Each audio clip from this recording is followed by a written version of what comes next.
in our war. Trump is threatening to escalate our bombing campaign unless Iran opens the strait that they closed in response to Trump's bombing campaign. I believe we've entered what General Patton used to refer to as the human centipede portion of the war. Hi. It's 7 minutes after.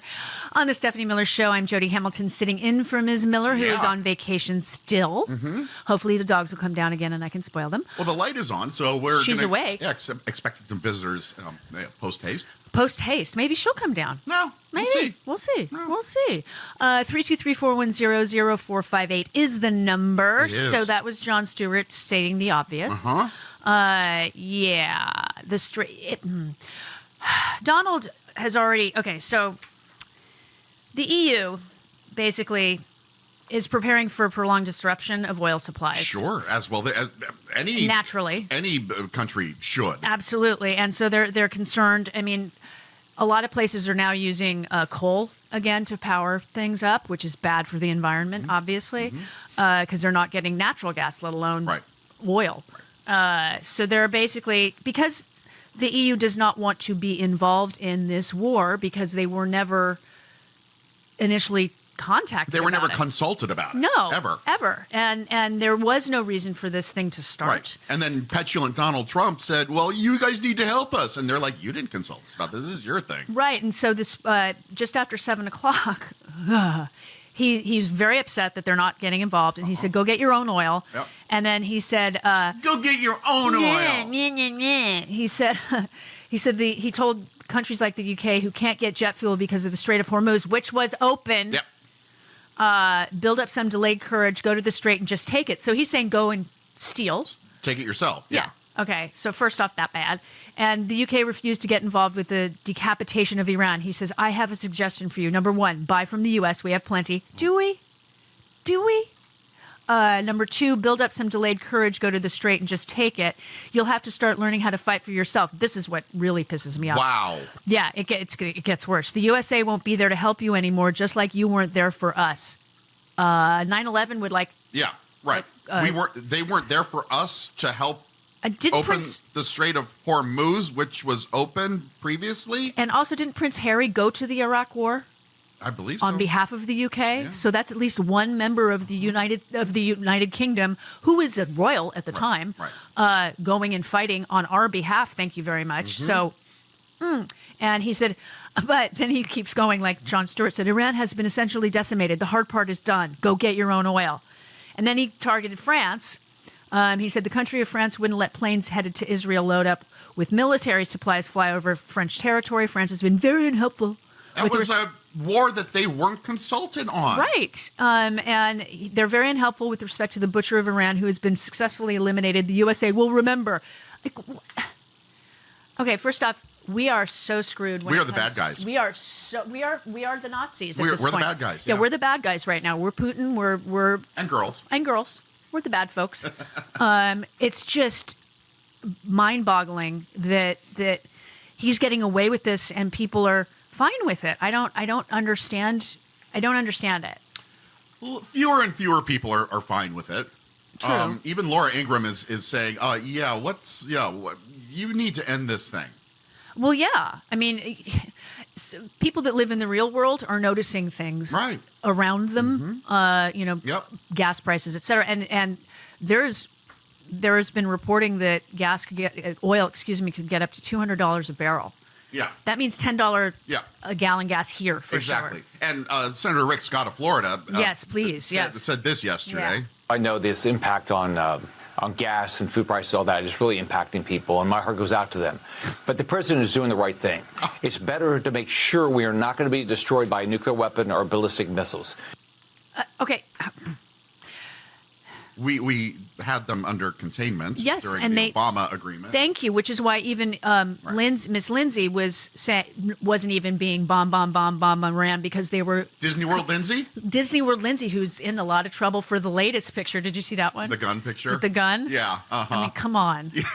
Yeah. Someone commented on that photo saying, "Yeah, I used to lower my voice too in high school when I would talk to girls." I saw that. Yeah. I mean, seriously, it's like, dude, First off, what were you doing at Disney? And the one by yourself at a character breakfast. He claims he was meeting friends down there, but then there's a photograph of him with one of those you can make. You can blow bubbles. A bubble gun. A bubble gun. Yeah, and just him standing like an oaf, just looking around with a bubble gun. So people were like, and then somebody did take a picture and altered his picture with the gun with him holding a bubble gun, which is very funny. Yeah. And then Mickey ears that were all pink. Yep. Everything was pink. He rode Space Mountain. Can we get the picture of him? There's a photo of him in line for Space Mountain. Oh, I want to see that picture. That's honestly the worst Space Mountain on Earth. Is it really? Oh, it is, yeah. All right, the one we have at Disneyland is much better. I haven't been to Disney since California Adventure opened. That's how long ago that's 2001. Been. So, 25 years. February of 2001. Guys, I hadn't quit smoking yet. I remember that, and I quit in September of 2001. All right. So, Lonnie, you need to take her to Disneyland. I want to. I'm not a fan. Okay. I'm not a fan. Okay. So now Lindsay is even saying wind down the war, which is interesting considering who he is. He's such a hawk. Oh. Yeah. But he said, "Keep it up, Mr. President. Wind down the war and wind up it for an historic peace deal." You mean the one that Obama already did? Mm-hmm. Yep. It's word for word. It is the same peace deal. It's exactly the same thing. It's just going to have somebody else's signature on it. Yep. But Iran is right not to trust it because he blew it up already. Absolutely. So why would he trust him to? He's never good on his word. He doesn't pay contractors. Nope. He lied to the electorate about no more wars. Yep. That's a big one. And the the thing that is being put up. Where is it? Where did I put that? Hello, talk amongst yourselves. Okay. There it is. Rutabaga. Thank you. I love the thing on the National Mall, the toilet. Oh, the gold toilet. Yeah.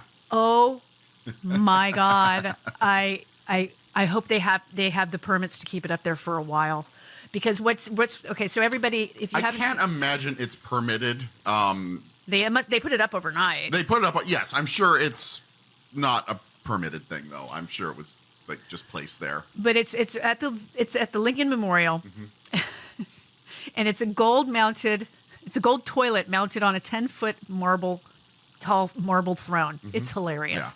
Yeah. And it's basically, there's a plaque on it that reads, "In a time of unprecedented division, escalating conflict, and economic turmoil, President Trump focused on what truly mattered, remodeling the Lincoln bathroom in the White House. This is his crowning achievement. It's a bold reminder that the president isn't just a businessman, he's taking care of business.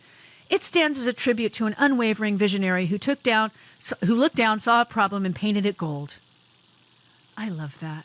And people are, until it gets taken down, people are taking pictures with it. Of course. Which is posing with it. For the gram. It's so funny. I love all these things that keep going up. The one with him and Epstein, as with the Titanic that went up a while ago. Yep. I love these. It's great civil disobedience. Sure, and it's probably driving him crazy. Oh, it has to be because it's right there. Yep. It's like he just thinks his little bubble is so pathetic as far as I'm concerned. Yep. And the GOP talking about the No Kings marches, saying that, oh, nobody showed up. And it's like, you guys are wrong. Yeah. Dude, nobody showed up at CPAC. I mean, that was just the dichotomy between the two. And I don't think that had Trump shown up, because what's going on with the younger kids that were at the CPAC event, which we'll talk about later, that are just not feeling it. Even had Trump or Vance shown up via Zoom or in person, I don't think it would have mattered. No, the younger generation is already looking for an out. CPAC is seen upon as outdated. Yeah. I mean, it's Turning Point. Yes, it's Erica Kirk and whatever. And she's got him mad with that drag queen. Oh, she can bite me. So I don't know if any of you guys have seen this, but he does a bunch of TikTok videos. Is that it? The drag queen? Yeah. Mm-hmm. And dressed up. When a drag queen is in drag, you refer to her as she. Thank you. So she dresses up, and she has a blonde wig, and she wears bling sometimes, and tight pants and things. Sequins and does all of that. She never has these very, very bright blue contacts. Very, very. And she does her thing, and she's very funny. but she never says she's doing an imitation of Erica Kirk. Yet Erica Kirk keeps tweeting at her, going, "Hey, why are you making fun of me? This is really bad." Blah, blah, blah. And it's like, I've never said it was you, Tulsi. I mean, Erica. Yep. You know, hey, it's on you. Yep. Beauty is in the eye of the beholder, Yep. I guess. Yep. So, yeah, I think it's funny that she's doing it. And I mean, Erica Kirk is livid. Yeah. Well, nobody's making fun of a grieving widow. They're making fun of Erica Kirk. Right. There you go. Exactly. I mean, you know, because she doesn't seem to be, I mean, granted, everybody grieves differently, but usually it's not. Nobody grieves with fireworks. With fireworks or sequins. Or handling another man in a way that is completely and utterly inappropriate. She just wanted to make sure that her gravy train kept coming. Right, and she's the one that wants everybody to be a trad wife. Every woman to be a trad wife, so that Yep, trad wife for thee, but not for me. Right. I saw some of the women at CPAC talking about how we need to start telling young girls to, young people, but women in general, to have more babies, even if they can't afford them. Yeah. Can you believe that? Yeah. I mean, even if you're not ready and you can't afford them, please have as many babies as possible. Well, how are they going to feed them? How about letting people decide how many babies they want instead of telling them how many babies they should have? Well, and the other thing is like, okay, they can't afford it, so how are they going to feed them? Especially if they're supposed to be stay-at-home moms. That's child abuse. Yeah. I mean, are they going to give these children up? And if so, how are they going to get... It's like... It's child abuse. Yeah. To bring a child into the world when you can't afford to raise it? 100%. Absolutely. Especially if you have the choice not to either get pregnant or not to continue with the pregnancy. And in certain states, you don't have that choice. Birth control is next. For those of you that don't think it's next, it's next. Yep. Because they're going to go after Obergefell, and then it's Griswold and on down. They've already hinted at birth control coming next. Oh, yeah. Thomas did. Yeah. 100%. He just won't overturn Loving for some reason. I forgot to say at the top of the hour, we have Mike Nellis and Mike Charlie Pierce coming on today. Yeah. This is my first time talking to Mr. Nellis, not just over there. Oh, yeah. This is like a big deal. I'm shaky nervous. I adore that man. He's doing such good work. Yeah, he's amazing. He really is. He's and the weight loss that he did all by himself, and I mean he's a good guy. I like him a whole lot. He's amazing. Floyd in Iowa, hi. Stephanie Miller Show, we need to think this business through about leaving NATO. Right now, the allies we have there provide us with intelligence we can't get on our own. We know the British were some of the best human intelligence gatherers in the world. Now, something else to realize. What's going to happen when these guys in NATO realize we don't need these guys? Talking about us, United States. Yeah. Are we going to be left out there? This is very serious. Yeah. Now, another reason we have it, go ahead. No, keep going. Another reason I've told the history teachers have always told me, the reason why we occupy these nations, Germany and Japan after World War II, to help keep their militarization down. If they reemerge and become an offensive military threat, who are they going to be a threat to? We need to take these things through. Let me hear your thoughts, please. Oh, well, absolutely. Take the thoughts off the air. Exactly. No, I think Floyd is absolutely correct. I think that the EU is realizing. Well, Zelensky has said that Russia is getting our intelligence. So the European Union is no longer giving us intelligence because they don't want to give it to. Why would they? I don't blame them one bit. And I'm so glad that we did the No Kings March on Saturday because it showed the world that the most of us in this country are not in support of this man. And trust with the EU countries is not going to automatically come back if we get a Democratic president. No. It's going to take some generations to get complete trust in the United States back. Absolutely. This is a long... he's broken us. Yeah, in a very short period of time. In less than a year, basically, he broke us. He's broken us off from people that we've trusted and who have trusted us for years. And Joe Biden put us all back together. And then he comes in and went, nah. Yeah. He's like a little kid with toys, and I'm going to break it and go home. And his best friends are, Orban and Erdogan and Putin and all these awful people. But I just read a story that Italy is no longer going to let us fly over their airspace too. So even though she's awful, she's doing the right thing because she's afraid because she just lost a big referendum in Italy, so she's worried about her own political. Expediency or whatever. I'm wrong. Does that mean we don't get any manicotti? No, we can still make some at home. Okay, no cannoli? No, Leave the cannoli, take the gun. Yeah, exactly. Hey, Seth, the homo of hope. Hi. Hello, Jody is the show, and one-handed Chris doing 2 or 3 jobs.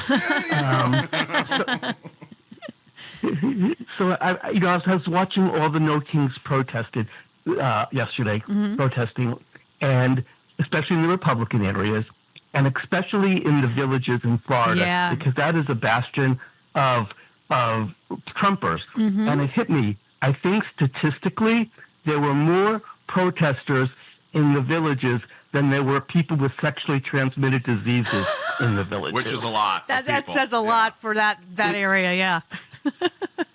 Exactly. It's the STD capital of the world. Florida. Yeah. It is. It absolutely is. Of Florida. So that's the tipping point. I think literally that is the tipping point. I'm going to go with you. I think we got there. I think so. So. I mean, like I said yesterday, 12.5 million people is technically 3.5% of the population of this country. But I think we're past that, even though the numbers technically aren't showing it. But people honking, people not able to go that wanted to go, people that boosted just online, people that went to virtual marches. We're at that point, and just keep people who don't feel comfortable in crowds. Exactly. People, please keep it up. Get yourself registered to vote. Go. Go. We will be right back on the Stephanie Miller Show. In 1776, we defied a corrupt king, and the America we love was born from that defiance. Now it's time to do it again. America is in crisis, but patriots across the country are standing up to save her for ourselves and our posterity. Show your support with the No Kings lapel pin, a 1-inch by 1-inch standard American flag lapel pin embedded with our No Kings symbol. So much better than that tacky red hat. It's a subtle but powerful way to say you've had enough of wannabe dictators and you're doing something about it. Every day, keep our movement going by wearing this pin that clearly says what freedom-loving Americans are thinking. There are no kings in America, and there never will be. Go to store.politicalvoicesnetwork.com. That's store.politicalvoicesnetwork.com. Get your No Kings lapel pin now. One of the biggest U.S. showings was in the Twin Cities after being terrorized by Trump's immigration goons for months. Over 200,000 people stood up to the administration in St. Paul, Minneapolis, and the crowd heard from Joan Baez, Maggie Rogers, Bruce Springsteen, and Senator Bernie Sanders, who I hope performed a Springsteen song. Everybody's got a hungry heart. Hungry for soup. Thank you, Stephen Colbert. It is 34 minutes after the hour on the Stephanie Miller Show. I'm Jody Hamilton sitting in for Ms. Miller. We have Mike Nellis coming up at the top of the hour. And Charlie, my Charlie. You're Charlie. Don't tell Lonnie. Okay. Is coming up at the bottom of the second hour. 323-410-0458 is the number. Yep. So this was an interesting thing that came across the wires, so to speak. Hegseth's stockbroker reportedly sought to invest millions in defense contracts right up to the run of the war. Yes. And remember, Donald said it was your idea, Pete? So his broker inquired about a multi-million-dollar investment with BlackRock's Defense Industrials Active ETF. Of course it did. The Financial Times are reporting on this. They cited 3 people familiar with the incident and claimed that the inquiry arrived on behalf of a high-profile potential client, but it was flagged by BlackRock, which is good on BlackRock. The fund is designed to help investors pursue growth opportunities by investing in companies that may benefit from increased government spending on defense and security amid geopolitical fragmentation and economic competition. I just hate it. That just is like, really? You want to... That's just gross to me to invest in something like that. Yeah. Isn't it? Yeah. You're investing in death. I guess to make money. Yeah. That's disgusting. Among some of the holdings of the IDEF are companies that count the Defense Department among their customers, which makes sense. Right. So on March 23rd, it was March 23rd that Trump said he was the first to advocate for the Iran war. Now, he did not end up getting these things because Morgan Stanley is not ready to sell them yet. Oh. Otherwise, it would have probably gone through. Now, he could have gone to somebody else and gotten them, easily. But yeah, he didn't get them. But I mean, this is more corruption. Mm-hmm. Absolutely more corruption. I mean, this is ridiculous. That again, I don't blame Europe for not wanting to be involved in this at all by any stretch of the imagination. I think they're correct because, again, for him to keep saying that they've never helped us, and it's recent memory. It's not like it was 50, 60 years ago. This is recent memory. Mm-hmm. There are people that went to that war that know people from these countries that fought side by side with us, Canadians as well. Although it was before Bella was born. It was before Bella was born. She's just a year older than this box. That's right. We've deduced that. Yeah, but it's for Donald to say that how dare they basically not help us in our time of need. Dude, Iran did not attack us. Right.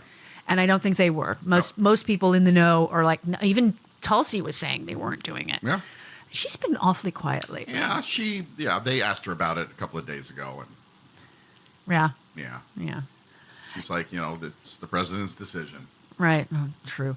Karen from Chicago. Hi.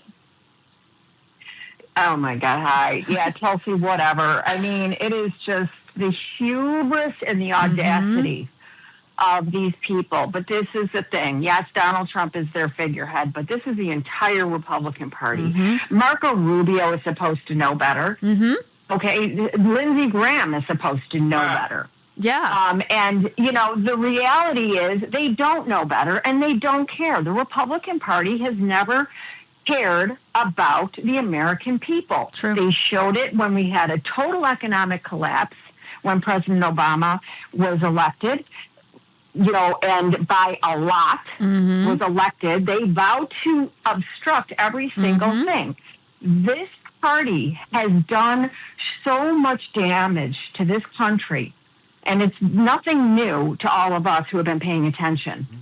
And it's nice to see people waking up and out there marching and saying, we are not okay with this war. The reality of the situation is these people have been marching us to this for a long time. This America First narrative is America alone. We were already going it alone with the tariffs and the nonsensical trade, quote unquote, deals that he was making.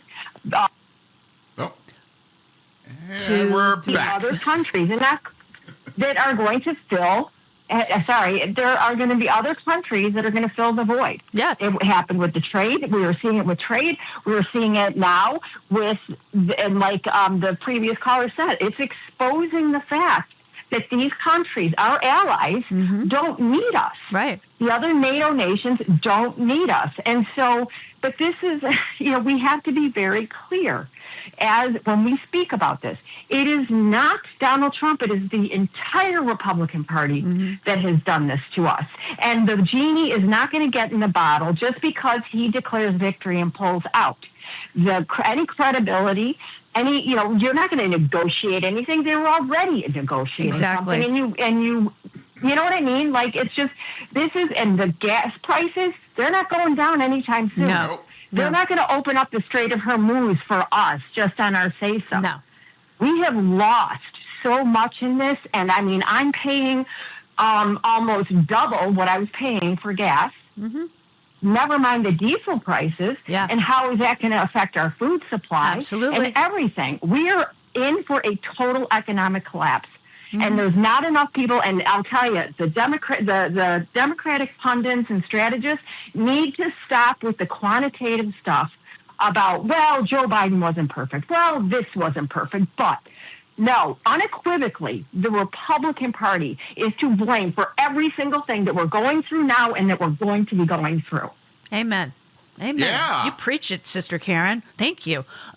She's not wrong. I mean, it's insane that we're even bothering to go through this stuff. I mean, what the EU might be thinking is, hey, if we disassociate with the United States, then oil will come to the EU, because Iran will see we're not helping them. Yeah. Because Iran is saying, hey, if you're associated with the United States, if you're at all involved with what they're doing, we're not going to let your ships through. Well, hi, UK. Nope, we're not going to. France just said no. Italy just said no. Everybody's saying no. Spain said no. Spain said no, exactly. So all these people are starting to say no, which could bring them the oil and the fertilizer and the things that they need. And then we are so screwed. Yeah. We're going to be an island unto ourselves. Well, we're going to have Hungary as a... Exactly. At best. At best. And what this reminds me of is how we tried to and successfully toppled the USSR by funding people that were fighting in Afghanistan. Remember? We were on the side of the Taliban at the time. We were fighting against... Things change. Yes, things do change. But we were fighting against the Soviet... We were helping them fight against the Soviet Union, which brought the Soviet Union down. Guess what? Putin is doing the same to us. Just overtly at this point, because he's helping Iran. He's helping Cuba, which I'm glad they're getting fuel, by the way. It was about time. What we were doing there was wrong. I just... It was a humanitarian crisis. Yeah, absolutely. And Donald still wants them to fall. He's still thinking about going after Greenland. It's like, and you want Europe to help you? No. I mean, he's just, and while all of this is going on, what's he doing? What do you think he's doing, Christopher? He's building himself a library. Oh, God. That monstrosity. Yeah. Do yourself a favor and go see the promotional video they put out for this thing overnight. It is so gross. It's in Miami. Yeah. And remember that that plane that Qatar gave to Trump, and Trump was going to gift it to the United States and blah blah blah. No, it's going to the library. It's going to sit in that library. Yep. They're building the lobby around that plane, and so Trump lied again. Said he was, and it looks very phallic. The building is, and right next to that big Qatari jet is a big golden escalator that you can ride up and down. There's a gigantic theater. The theater itself looks gorgeous, but in the middle of the stage of the theater is a gigantic statue of Trump with his fist raised in the... when he... He's fisting America. Oh, my God. Oh, that got a... That got a chuckle out of Lonnie. He likes dirty jokes. I know that about him. Okay. So, Trump is fisting America. And the building itself looks incredibly phallic, but it also looks like... And it looks out of place. It looks... Well, it's going to be built in downtown Miami, and it looks like the rebuilt World Trade Center. A little bit, yeah. It does. It does. Because Trump doesn't own that building, but he wants to own one like it, so he's building his own down in Miami. It's terrible. And the building is not going to be for the betterment of America, like most libraries, like most presidential libraries. Yeah. This is going to be, there's going to be office floors for lease and stuff like that. So it's a money making venture for him. Well, and the other thing is Obama's library hasn't opened yet, correct? It's about ready to open, I think, this summer. So we're looking at 10 years, right? So now Donald's ballroom is supposed to start being built in a minute. There's going to be a replica of that ballroom inside the Trump Presidential Library. Oh, God. So now he's building 2 of those god-awful ballrooms. But the thing is this library obviously has been in planning since he left office the first time, okay? Because that's what happens when you leave office and you start the library stuff. I don't think he thought much about that. No, it was just going to be coloring books. Yeah. Pretty pictures and things. So that's already going to take another 3 or 4 years before it's even remotely ready to be built. But the ballroom, which is ginormous and out of place and not good with the regular architecture next to the buildings, that's getting built starting in April? Right. No, it's not going to... You said a friend of yours is an engineer. He's a contractor. Yeah. Yeah, and he said that makes absolutely no sense. Yeah. It takes years for that especially something that size. Exactly. I mean, it's not like it's a 1-bedroom or a studio apartment house kind of thing where it's a standalone building that's teeny tiny. Right. And that takes months to even plan and get the permits and do all the things that you need to do. I mean, the house down the street from us that was torn down years ago, they're finally building it. And once they got the permits, it's going up fast. But it took them forever to get what they wanted done. Yeah. Like it's been gone for 6 years, right? And so it's been taking this long for them to figure out what they wanted to do, to get the city council to agree to it, and to get the permits and all the things. And now it's going up. And it's going to be a monstrosity in my neighborhood, by the way. Well, even something as gaudy and as marble heavy as that ballroom is going to be, he may end up taking like a popular casino builder's route. All of this stuff at the top is not marble, Right. especially in casinos. Oh, right. A lot of that stuff is just sculpted styrofoam. Of course. That's smart. And it's a lot cheaper. And it's safer if something falls down. Well, it's a lot cheaper to build, too. Absolutely. Yeah, and it's not as durable. No. So he may end up going that route. We don't know until we get him out of there and get actual architects and engineers in there to inspect the damn thing. No, to tear it down. Yeah. That's what we have to do. We cannot let this go. It's just it's disgusting and gross. And I know there are lawsuits against it, so let's keep suing so it stops. Because legally speaking, anybody that starts breaking ground contractor-wise, wouldn't they be liable? I have no idea. But I'm also worried that because underneath the east wing of the White House was the bunker. The situation room Right. where Right. planners could go if there was a nuclear attack. Right.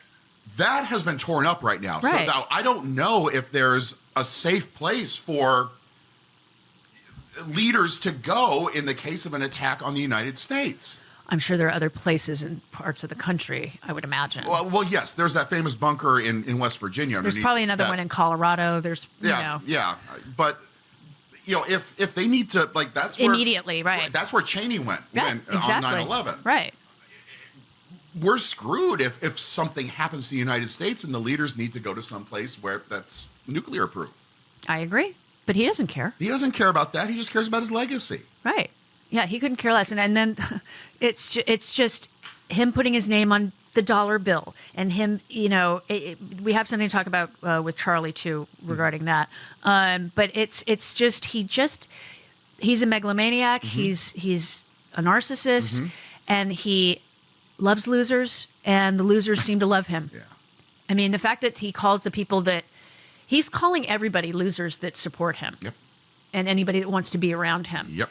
And they're fine including with that. you, Tulsi, including you, Marco, including you, Pete. Including you, RFK Jr., who might be getting fired soon. We don't know. Including you, Junior. Yeah, Eric. I'm Eric. Yeah, including all of you. He will throw you under the bus. Ivanka, maybe not, but everybody else. He's got a weird thing for her. Because he thinks Ivanka's hot. Yeah, he's got a weird thing for her. It's really creepy. Well, if you are old enough to notice clothing styles from your past coming back into fashion, hello, brooches and jackets with shoulder pads. Well, it's time to grab a bottle of my favorite skincare product, Vibrian Super C Serum. Super C Serum hydrates, smooths, tones, improves the overall look of your skin, made with the highest quality vitamin C, hyaluronic acid, vitamin B5, and E. Vibrian Super C Serum has been better to me than all of the expensive products I've tried. It's a terrific multitasker. My little bottle of Super C Serum able to replace neck cream, eye cream, night cream, dark spot cream. See for yourself. If you don't find Super C Serum better than your current regimen, they will give you a refund within the first year. Go to Vibriance.com/Stephanie. Save up to 37% off and get free shipping. That's VIBRIANCE, Vibriance.com/Stephanie.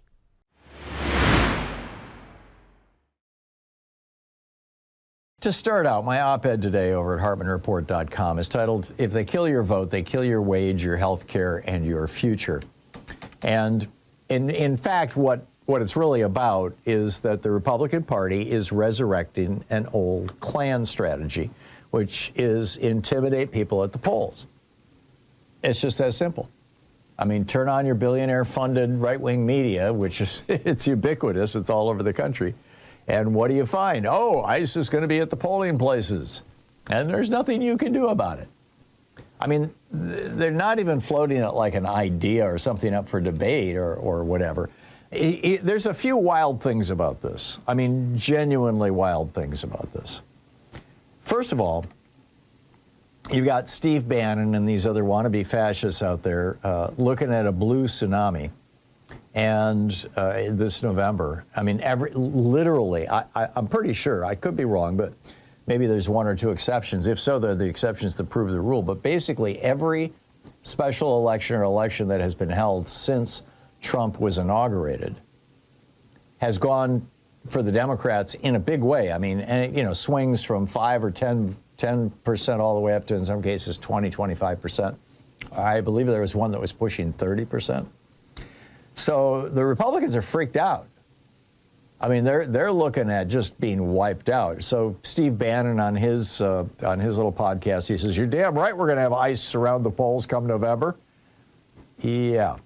Jesse Waters, is all over it on Fox So-Called News. Ben Shapiro, he's on board. Newsmax hosts have been cheerleading this. Even Todd Blanche stood up at CPAC and said, "Why would anyone object to armed, masked thugs menacing people by standing outside polling places?" Well, this is what the Klan used to do. I mean, this literally is what the Klan used to do. It's an old Klan strategy. And, to keep the wrong people from voting. Now, in this case, they're claiming that undocumented or, non-citizens are voting. Of course, the Heritage Foundation, that Heritage Foundation, Project 2025 people, the Heritage Foundation looked into this going all the way back to the 1980s and found, fewer than 100. I believe it was 60 some odd cases of non-citizen votings. Citizens voting. I mean, it doesn't happen. This is a made-up crisis, and that the Republican Party has been using since the 60s, since William Rehnquist's Operation Eagle Eye, literally in the 1964 election, has been using since the 1960 election, has been using since the 60s to try to suppress the vote. And not just try, I mean, to actually successfully suppress the vote. And one of the things that we know is what happens when the vote gets suppressed. If you can prevent enough people from voting, then you end up with states where basically the state legislatures don't reflect the will of the people. They don't act on behalf of the people. And this is why there's such a radical divide in the United States between the quality of life in blue states and the quality of life in red states. For example, and if you want the links to literally each one of these things I'm going to list here, every single one of them is hot linked in my article. It's over at HartmannReport.com. It's also posted on Daily Kos right now. But the states that have the highest and most aggressive voter suppression laws are universally the red states. And the red states have the highest rates of, and here's the list: spousal abuse, obesity, smoking, teen pregnancy, sexually transmitted diseases, abortion, now you could call it forced births, bankruptcies, poverty, homicide, suicide, infant mortality, maternal mortality, forcible rape, robbery and aggravated assault, dropouts from high school, divorce, contaminated air and water, opiate addiction and deaths, unskilled workers, parasitic infections, income and wealth inequality, COVID deaths and unvaccinated people, federal subsidies, what you could call red state welfare, people on welfare, child poverty, homelessness, spousal murder, unemployment, deaths from car accidents, people living on disability, and gun deaths. Right across the board, pretty much. There are a couple of exceptions. There are a few red states that don't hit all those criteria. Utah comes to mind, for example. But beyond that, pretty much this is where we're at. The red states in America are very, very different. The quality of life in red states in America, very, very different from blue states. And it's not a coincidence. It's not even a mystery when people can't vote, and have the kind of representation they need. They don't get the quality of life that they're entitled to. And, the Klan back in the day, in fact, I attached a meme to this thing that you can copy and repost over on social media. It's a picture from the Library of Congress in 1939 of a Klan member sitting in a car outside a polling place with a noose hanging out of his car window. And, it says this: ice at the elections is nothing new. From the 1870s to the 1960s, Klan members stood outside polling places to intimidate black and Hispanic votes. These guys, these Republicans, are not even original. It's just so true. So, what do we do about this? Well, of course, we need to be pointing out that not only is this wrong, but it is illegal.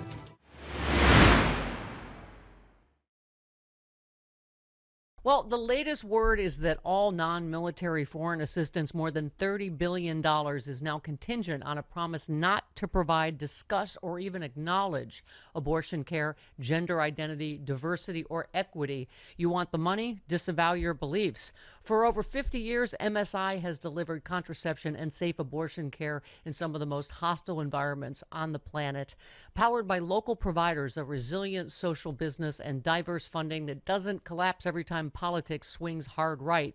Right now, individual donors are what make that resilience possible. Go to msiunitedstates.org. That's M for modern, S for safe, I for informed. msiunitedstates.org, msiunitedstates.org, or text my first name, Stephanie, Stephanie, to 511-511. Text Stephanie to 511-511. Go to msiunitedstates.org, or once again, text Stephanie to 511-511 today. Text fees may apply. It's time for the Rick Smith Show. Now, here is the voice of the working class, Rick Smith. So, 8 million plus in the streets, kind of a big freaking deal. Kind of one of those things where you go, maybe dear leader is going to pay attention. Maybe this wakes somebody up at the White House going, hey, there are people out there. And not all of them were hippie liberal types. Some red hats too. And some folks going, hey, how do we organize to grab power come November? And how do we hold this administration accountable? And, I don't know, hold some hearings, lock some people up. Well, it's going to start come November when we start throwing some bums out and bringing some good folks in. And one of those, my good friend Randy Bryce, is running for Congress there in Wisconsin's 1st congressional district. You know Randy as the Iron Stash, Iron Worker congressional candidate. Randy, thanks for taking time for us. Oh, thanks for inviting me on, Rick. I always appreciate it, brother. It's always great to see you. Look, I give you credit throwing your hat in the ring, jumping out there into the fishbowl, fighting the good fight.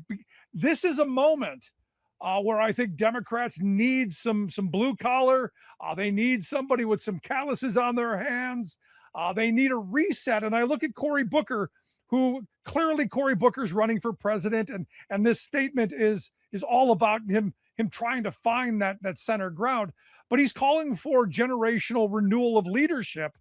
And he said, because the left-right divide is killing the country. I might not entirely agree with him on his direction, but I do agree 100%. We need some new leadership, Randy. Oh, without a doubt.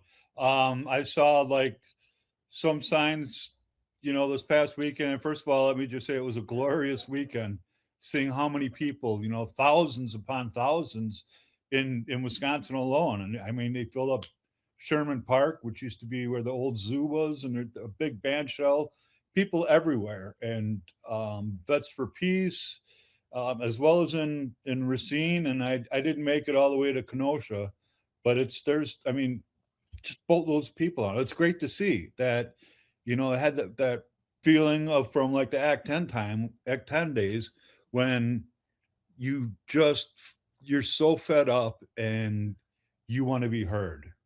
And to have the biggest protest, I think it's finally classified as the biggest protest ever, was just amazing. But no, it is. We have Congress sitting on their hands right now. The guy I'm running against, Brian Stile, not doing a thing. He's pushing for the SAVE Act and, voted to take away our Social Security, our Medicare, Medicaid. No, we need new leadership, and because especially people like myself that know what it's like to live paycheck to paycheck, because we're the ones that suffer from this. I mean, we pay the gas, the extra gas prices from the war in Iran, and we're the ones now they're talking about. They raised the age to enlist, and no, my son's not going before Barron goes. I'll tell you that. I guarantee that. But we're in a moment where we were told this administration, this president was going to make a buck a gallon. Eggs were going to be a buck. We were going to live in this low-cost utopia somehow, and yet everything is the other direction. Because I don't know about you, and I don't know what it's like in the 1st congressional district in Wisconsin, but here in Pennsylvania 10, The gas prices went up $1 a gallon. Mhm. Eggs are still as high as they were. My grocery bill is never under $100, and we're like everybody else in this country, living, worrying about, is the paycheck going to go far enough? Absolutely. It's the crunch is here. And, gas has gone up quite a bit. I couldn't give you the direct total, but I don't fill up my tank anymore after, it gets low, because it's like just using the money for something else, rationing money, it's crazy. As hard as people work in southeastern Wisconsin, and, people, I think even, a lot of people that voted for Trump 3 times are getting behind the message that he's only in it for himself, from becoming, talking about being the peace president. And there's a tweet for everything. If you look at him, when he's accusing somebody else of, he's guilty of it himself. No, Randy, my mother always said, if you're pointing your finger at somebody, you got 3 pointing back Right. at. Exactly. He's the epitome of every bad piece of advice about the horrible of humanity that my grandfather ever told me. Yeah. He's every cautionary tale that my grandfather ever warned me about. Yeah, he's the epitome of American ugly. Now you're a veteran, you're obviously running for Congress. This war in Iran, look, I have no love for the Ayatollah. I have no love for the leadership there, but I got to tell you, I think when history looks back at this, one of the biggest blunders in military history, I think this may be. But I want to get your thoughts, because you're clearly the person who has the expertise in this conversation. I'm curious what your thoughts are. It's insanity, is what it is. And I mean, going over why are we sending troops there? Didn't Donald say that we already won this war at like 2 weeks in? And it just, they're sending more and more. They're sending 82nd Division, and that's where I was stationed at, Fort Bragg, as part of the 18th Airborne Corps. And it's just, you don't send them on a vacation. It takes a lot to get division sent. And they're supposed to be deployable within 24 hours anywhere in the world. What I believe that to be true. I've taken part in some like EG exercise, deployment readiness exercises, while I was stationed there. And at the time, to kind of date myself, it had a payphone, and one of the first things they do is tape up the payphone so you can't use it. But it's a lot, and they're sending more. Why, and now you have the Houthis in Yemen that can cut off the Red Sea in addition to the Strait of Hormuz. It's insanity. How are they going to get to the island that where 90% of their oil comes from? They got to go through the strait. Exactly. You're not going to airdrop guys in. And what this reminds me of, Randy, is one of the things about Iraq that supposedly the Bush administration didn't really take into consideration, and really knowing the area, that it's really kind of 3 countries in one. Just doing your basic homework, the stuff that if you're going to break something, maybe you should kind of have an understanding of. And this administration, clearly not strategic in any way, shape, or form. But when you break big things, it costs people like you and people who wear our uniform. It's going to cost them blood, and it's going to cost us treasure. Right. Absolutely. We're the ones that pay for all of it. And it's not like, Donald's going to be just fine. He's going to, have his money, and I think he's going to try to stay in longer than he's welcome, judging by, going through with this huge, grandiose ballroom that none of us are ever going to set foot into. Well, let me ask you about that, since I gotta go there. You brought up the ballroom. You're an iron worker, a union iron worker. Right. That is being done, as I understand it. Help me here, because I'm being told the big, beautiful ballroom, no union labor on that job. I look at what he did in New York, shutting down that tunnel for a while. I look at Revolution Wind on the East Coast. Right. A lot of the building projects that the Biden administration had begun, that they've cut off funding for. Why aren't we hearing construction workers, your buddies, complaining like they did about the Keystone XL pipeline, which was a couple hundred jobs, where we're talking thousands, and we're talking major investments for the future? To me, that's something we should be really screaming about with this administration. And yeah, and I just saw they're paying some company like $1 billion to not build wind farms, which is just it's insanity. And what's going on though, I can tell you firsthand is that guys are just concerned about where their next job is. And if it's, the ones that are at the hall that aren't working, they're the ones that you'll hear complain about that, I'm not working because of, whatever reason. But a lot of times they don't tie that in with Donald Trump. They feel it, but it's hard to tie it in unless there's somebody there to, pun intended, build that bridge. Are you seeing, maybe a shift? Because look, Donald Trump did enjoy some support in the labor movement from the building trades. Did get some support in other places in the labor movement. Do you see that what's gone on over this year? Because look, Randy, I believe that the only way we pull this country back together, the only way we reunite this country is if we reunionize workplaces. If we give 100%. people the ability to get better wages, hours, conditions, to make their lives better, I think then the anger will tap down a little bit and we will have the opportunity to reach across the aisle. We'll have the opportunity to do things in a more bipartisan way. But until we can put food on the table and be assured we're not going to be homeless in a couple of weeks if something bad happens, I don't think any of that changes. I'm curious what your thoughts are. No, that's 100% the truth. And that is starting to change people's minds, just being able to see it so blatantly that they've been lied to. And food prices are up, and now it's actually cheaper to go buy a dozen eggs from, like a local farmer than it is to go to the store to pick them up. And it's just everything has just gone up. Yeah. Our healthcare is more, it costs more, they took that away. So it's even going to be more difficult now.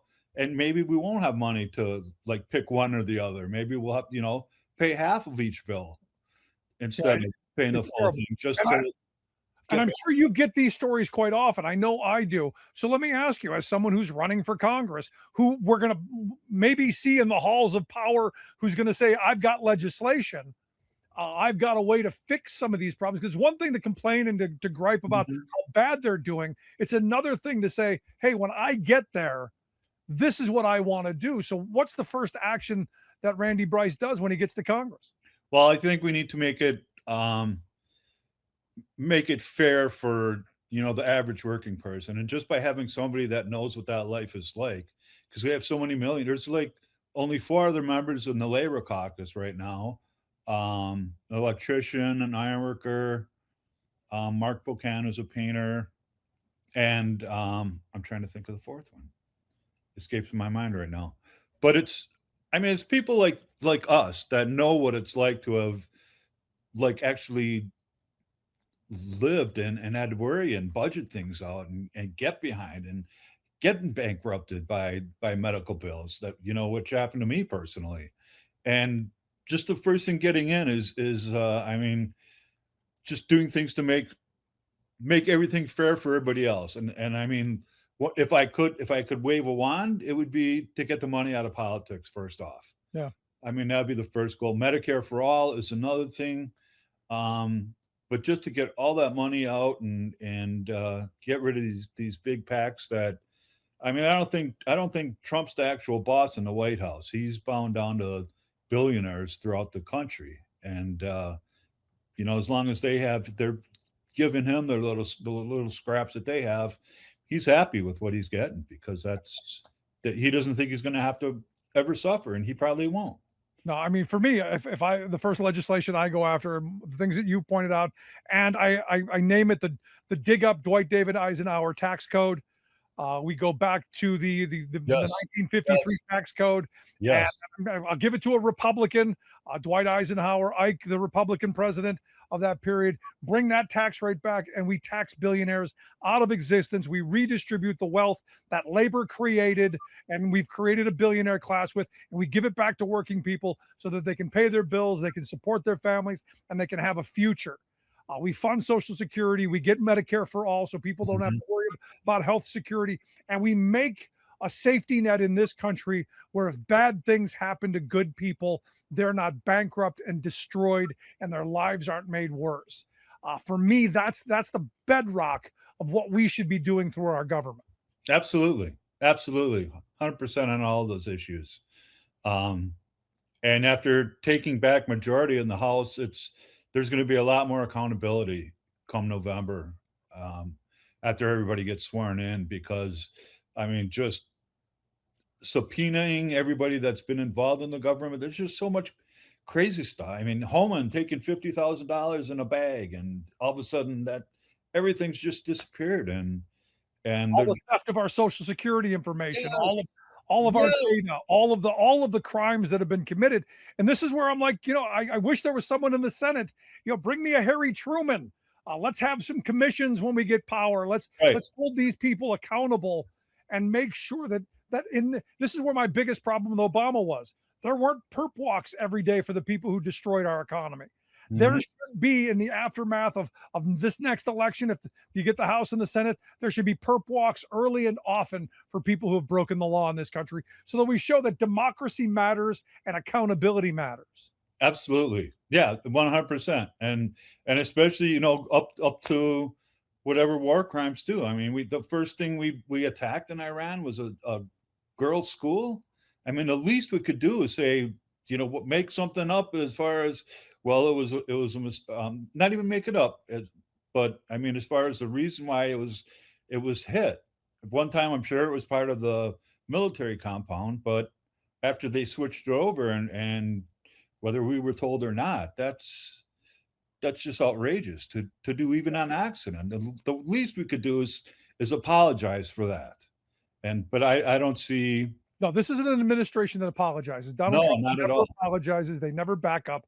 That's what the red hats like about them. They don't apologize.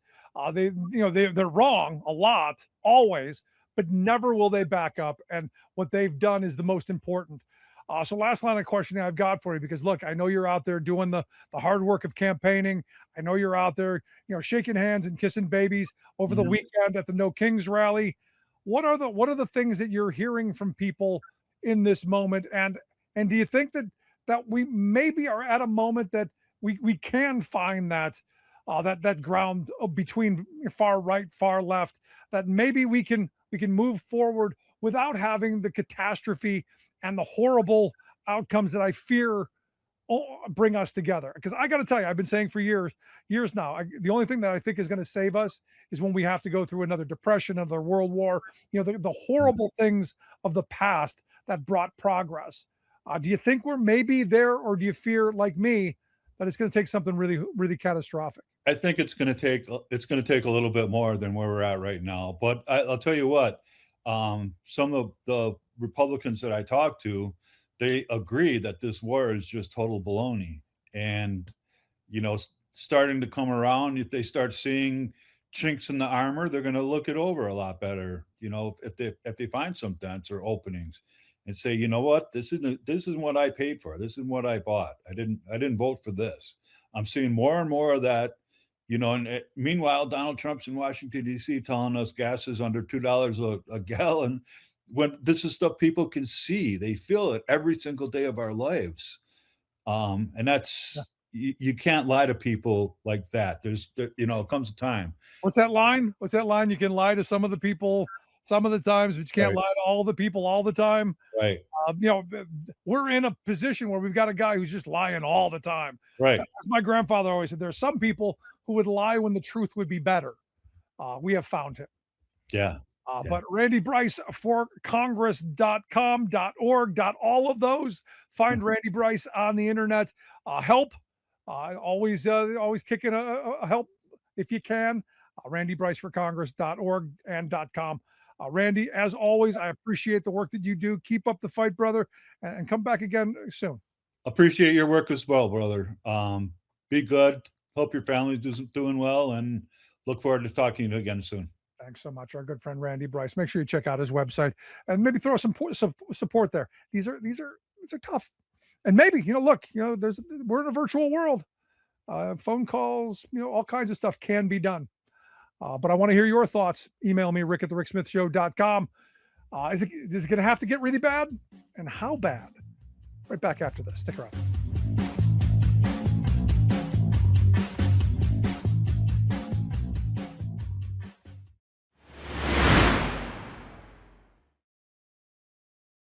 Oh, well, hey there, Political Voices viewers. It's me, Stephanie Miller.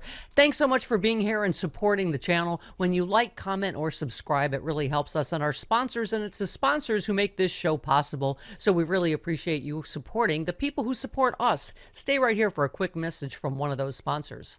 Hi everybody, this is Bob Circosta, and it's time for another Bob's Best Buys. And today we're talking about pain, something we can all relate to, right? Whether it be stiff joints, sore knees, or those everyday aches and pains. Well, now there's a way to help control the pain, and it's called Artrex, a cream that works. From the team at BioVed, Artrex is activated by Ayurveda, an ingredient that's been around for 5,000 years.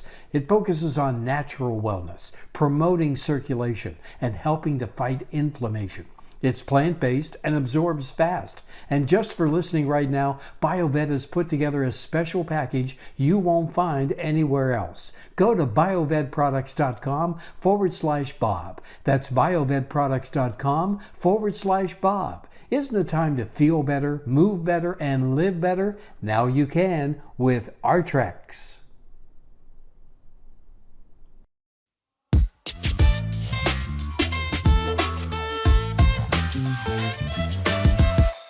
All right, we've returned. Ben Cominos, Outside the Box, WHBY, Political Voices Network. Outside the Box is brought to you by Roush Plumbing and Remodeling, the plumbing and remodeling company the Fox Valley depends on. If you're just joining us, we started off a conversation talking about this bill that Governor Evers vetoed in regards to donating up to $1,700 into a quote-unquote scholarship that can act as a tax write-off that then was going to be applied towards private school funds, essentially highlighting that it was just trickle-down dressed up in a different way. I then took that info and we kind of ran with the trickle-down for the first hour, highlighting the number of jobs that have been created since Liberation Day on April 1st, being the negative, specifically in the manufacturing industry, although everything outside of healthcare has been trending in the wrong direction. That's despite the tariffs, despite the tax cuts, despite everything else. I think it's worth highlighting that there are definitely some shortcomings there. And we're going to jump into the conversation about Hormuz in just a second. I do want to say, though, Anna actually sent me a back and forth here with one individual talking about that, the move from Governor Evers to veto that legislation. It says the argument is that tax dollars should not fund private schools, but that's not really the case. Tax dollars are funding educational choices. For every student in a private school, that's one less student in a public school. It's an even distribution of available tax revenue for student funding. To which Anna responded, "You and I both golf. You go to the public course and you pay a lower amount to enjoy a game of golf. But me, I think I should get to go to a country club. The problem is I can't afford the country club dues, so I'd like you, while you are going to the public course, to subsidize my private country club fee. Is that cool with you?" Something tells me that the original messenger probably didn't get back to her on that, because I think that's a fantastic way to set up something in a way that's much more easily understandable. Way to take what I did for 20 minutes and sum it down into about 90 seconds worth of content. That's very good work, but I absolutely love what I am reading there. And I do want to say, before I get into it, I've got one person who hits me up in the YouTube chat here who will not be quiet about Democrats and voter fraud, and more specifically, the lack of any evidence that any voter fraud existed outside of myself. I voted for Joe Biden 15 times in 2020. It stands out to me that, and this is partially the mainstream's fault, and I'll explain why. The Wisconsin Journal Sentinel, the Milwaukee Journal Sentinel, rather, has an article out there right now. New Wisconsin polling paints a mixed picture of confidence in elections. I think that's putting it very nicely. The mixed picture is there's a bunch of people of varying levels of intelligence that will not accept that their boy, Uncle Donnie, lost by 8 million votes to Joe Biden because he was a trash-ass president from 2016 to 2020. Then Americans, with the goldfish memory that they have, watched Joe Biden not fix a lot of the problems quickly, and then listened to Donald Trump claim that he had the solutions for the problems that the Democrats were not addressing quickly enough. And now, almost 16 months into this administration, we are remembering again exactly how trash-ass Donald Trump is at being president. You know, in the second Bush term, he reached a net approval rating of 27%. 27% of people thought George Bush Jr. was doing a good job by 2006, which ultimately resulted in the legislative bloodbath that took place in 2006 as well as 2008. And in a time when people weren't paying as much attention, Democrats needed to figure out a way to take these supermajorities and not really do anything that progressives and people on the actual left wanted to see happen. Not an easy feat, and assuming things trend along the same lines again, it's going to be much more difficult this time around because there's a lot more people paying attention this time. But nevertheless, when you paint it as a mixed bag, as a mixed reaction to voter fraud in this country, I think that's doing it a disservice. There's a bunch of MAGA people that will not let 2020 go. And then there's everybody else who acknowledges the reality. And I will be the first to admit that Blue MAGA did not accept 2016 for a very long time. They blamed Russia for creating a bunch of memes that a 14-year-old wouldn't have fallen for tricking their grandparents into voting for Donald Trump over Hillary Clinton. And that ultimately resulted in his presidency. I am not saying that it is a bipartisan issue or it is a partisan issue, but I am saying that only the looniest of the loons in 2026 are claiming that Elon Musk and Donald Trump stole the election in 2024 and we are moving on. And moreover, not a single MAGA has had a single thing to say about the 2024 election and its propriety. So when they wake up in 2026 and try and pull this, or when they try and pull it in 2028, I'm sure there will be media outlets that try and walk a line. This will not be one of them. It will be handled in the exact way that you expect, and everybody else can either pick a different show or embrace reality. If you didn't have an issue with 2024, shut the hell up about 2020 and shut the hell up about any future elections. Those are your choices. I'm looking forward to seeing which ones you pick.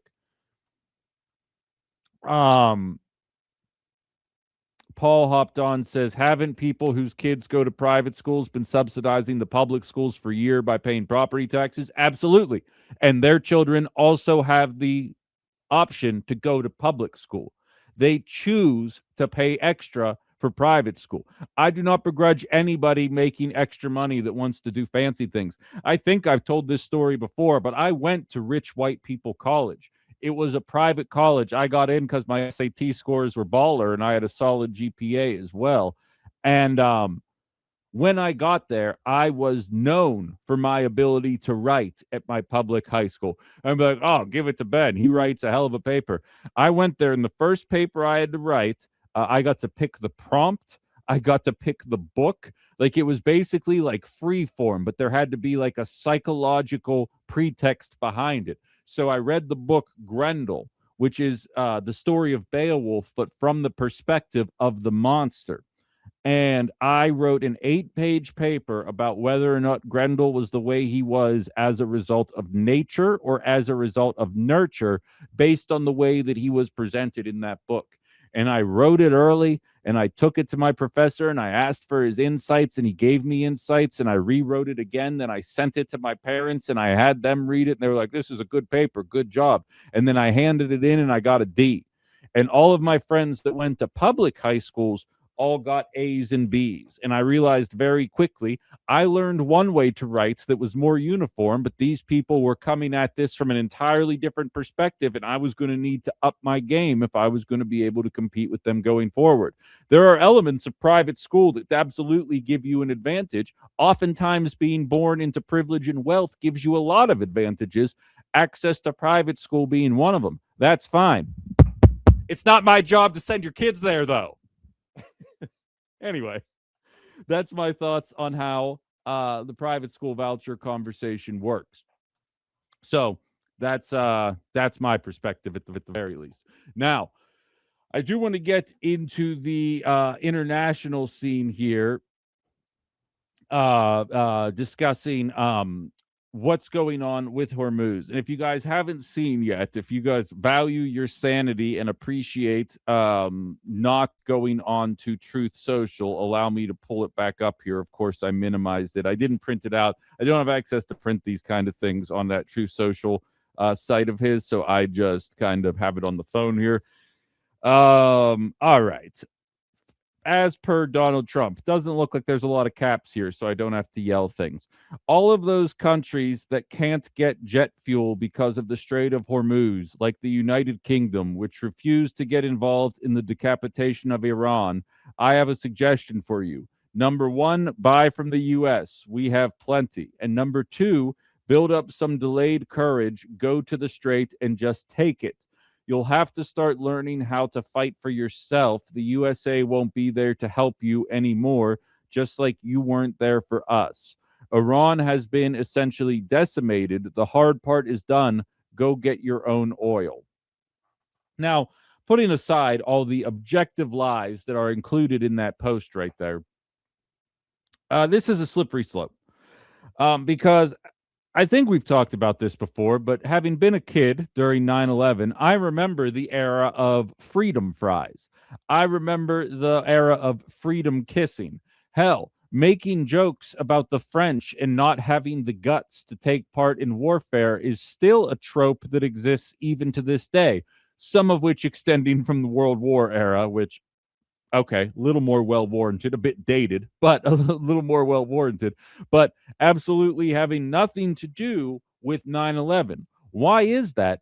It's because the French were the only country in NATO looking at the data, saying it kind of feels like this WMD stuff is made up and there really isn't a philosophy or point to what anybody is saying or doing over there.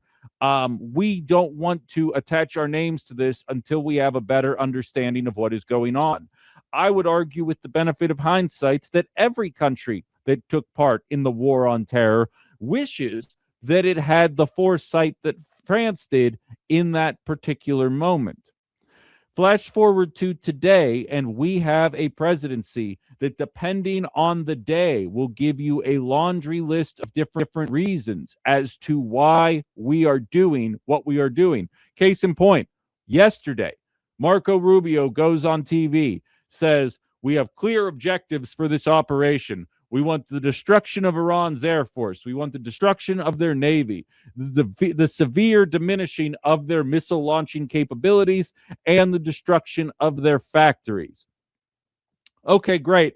I was of the impression we were there to end a nuclear program. We were there to end their support for terrorists, and we were there for democratic regime change. So it turns out that all the things they said 3 weeks ago are now no longer relevant, and they have a whole new laundry list of issues. By the way, fun statistic, last week, Iran fired more missiles and more drones than they did in the first week of this conflict. We're 2 weeks away from Donald Trump's 4 to 6 week timeline of when we were getting out of this, by the way. I'm holding my breath. I got a good feeling that he's going to end up coming through for us on that one. Trust me.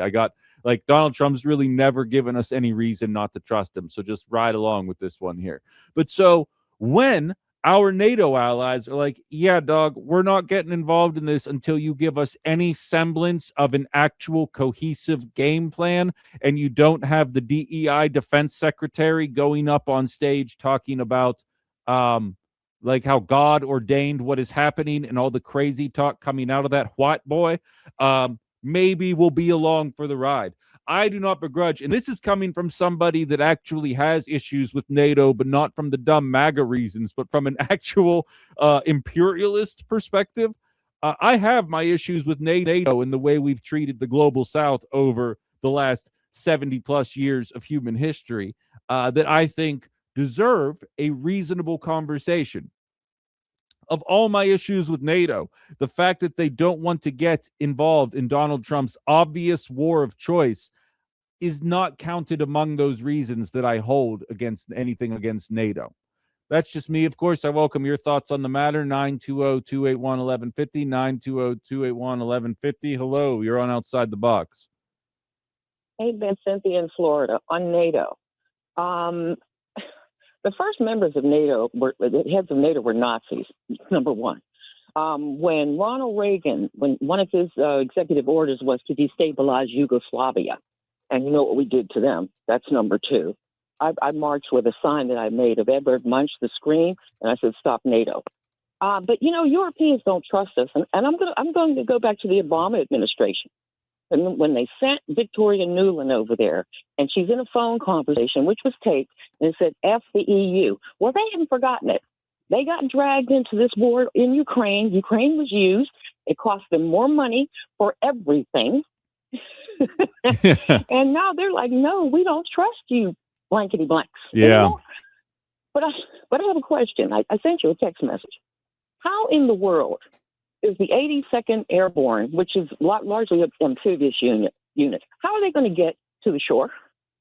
Oh yeah, that's a big question being asked, and I might be reaching out to a general or a colonel that I've been speaking with on a separate podcast to see if he'd be interested coming on here, because realistically, and it's why I sometimes give Trump's over the top rationale a little bit of leeway, because in this social media world, in this hyper-connected world, you don't want to lay out strategy. But the fact is, they're anticipating boots on the ground, and I have to believe there's an effort to put together some kind of welcoming party. I do not know what the game plan is to get these people on the ground. I'm not sitting in the back rooms. I'm not going to claim there's no idea, but I mean, it's not going to be pretty. I can guarantee that much. And it's a matter of having the people that know what the hell they're doing in the right positions. What's up? Well, when I think about this, I remember when the Russians took over that Zaporizhia nuclear power plant, and so the IAEA inspector was coming. So the Ukrainians had this bright idea that they would get, take these amphibious boats and land and rush to the plant and take it over before the IAEA inspector could come there. Well, Russia lit them all up. Yeah. Didn't work. Yeah, I hear you. Hey, I appreciate the call, Cynthia. I'm right there with you. And I mean, to her point, Russia has been portrayed as the enemy for however long at this point. Fun fact, Israel has actually claimed a larger percentage of the land in Lebanon than Russia has claimed in Ukraine. How many of you are hearing that for the first time from a guy who does a local AM talk radio station and not from any of the national sources that claim to want to bring you the news and all this great information? So I say all of this to say, and to Cynthia's point there, when you see these kind of messages, you are now hearing claims that Donald Trump is ready to walk away from the Strait of Hormuz. And I made this joke when the conflict started, and I'm going to continue making it. I am 100% in favor of Donald Trump signing the Iranian nuclear deal that Obama had done, that the Trump administration tore up. I am completely fine with him signing, let's just do the thing that we already had in place, and watching MAGA all clap like the trained seals that they are for what a great, bright-brained 5D chess that this president is doing, and that liberals just don't understand. I would be fine with the intolerance of how inept that logic would be, as long as it meant that this ended. And the worst part is that even when it does end, we're not going to see any kind of immediate cessation in the costs. We're actually going to see it continue to go up for a while. As I mentioned to Landon during the local half hour, you can see farmers talking about the 70% increase in the cost of fertilizer. We are an agriculture state. What do you think we're going to see happen to our costs to run business and our prices? One of my favorite diners in my hometown closed earlier late last week. A friend of mine sent me a screenshot of it closing for good. I gotta believe this is part of that conversation. Eggs R Us was the name of it. Solid name for a diner. Great food. It's been open forever. It's closing now. There's a lot of places that have been open forever that are closing now because of the cost of living. Not exclusively Trump's fault, but the extra costs that we're about to incur absolutely are. And I wish it would be met with the same level of anger and animosity that Joe Biden inheriting an economy after a pandemic was met with. I'll never understand it. And I have more thoughts about this, but I would like to squeeze a commercial break in here. I did see we got a message from someone who just calls himself C7557 on YouTube. Tom Tiffany is useless. I am in this district and he bleeping sucks. Yeah, it seems to be a general consensus. Again, I think the blue wave that is inevitable coming in November, not because Democrats are good, but because Republicans are so uniquely bad. I think it's going to drag Tom Tiffany down with it as well, regardless of who the Democrats nominate. But time will tell, but I'm pretty optimistic that's going to be the case. Jaramani says, first time I've heard about Israel, and I consider myself pretty well informed. I've not supported Israel, but I have not supported Israel, but I didn't know that fact. I'm telling you, it's because the mainstream doesn't want you to know it, because keep in mind about how brainwashed, and there's a chance some of you listening, it's probably one of your least liked things about this show, is that I have been anti-funding for Ukraine since the beginning, because the idea of painting anybody on the planet as innately evil or the bad guy ignores the kind of stuff that we allow on a regular basis from our allies that have already said that they will not be contributing ground forces to Iran, despite embroiling us in this mess in the first place. But you're going to get me going on a whole other tangent at this point. Anna simply just says, though, the cost of those darn eggs. No, exactly. Exactly. And I mean, again, not to tangent too far off, but even that, I maintain it was that the liberals tried to weaponize it. Progressives were ahead of the curve on the cost of eggs. I interviewed Farm Action in 2023 about the cost of eggs. Flash forward to election season, and people were using the cost of eggs as shorthand for the entire economy. Then Donald Trump wins because nobody trusted Kamala Harris or Blue MAGA to do what needed to be done.